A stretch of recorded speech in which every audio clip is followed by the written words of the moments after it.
For years, the Cy Young Award has seen many of the same names floating around: Scherzer, DeGrom, Kershaw, but frequent injuries, old age, and decline have brought in a new age of pitchers.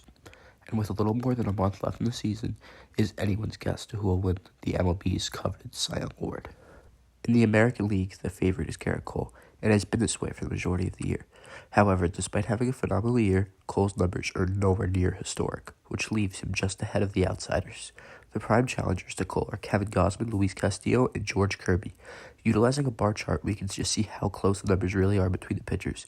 Castillo and Cole are almost deadlocked, and Gausman, who has the lead in strikeouts, lags the areas of ERA and WHIP. This has left the Cy Young race in a position where it is really up in the air. One good start from either of these pitchers and one bad start can completely shift the narrative in this year's race.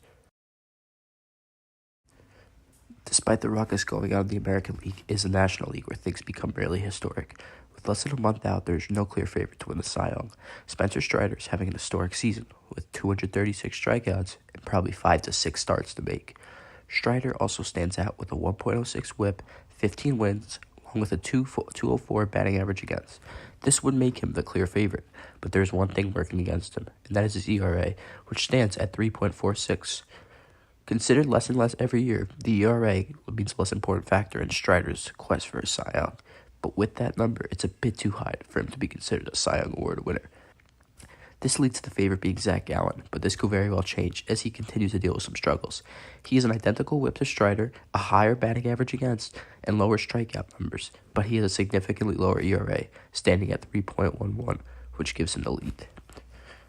The third head to this race goes by the name of Blake Snell, who has an astonishing 2.73 ERA and a 197 batting average against, along with the second highest strikeout numbers in the NL. These stats seem the best in baseball, but there's a serious problem with Snell's accuracy.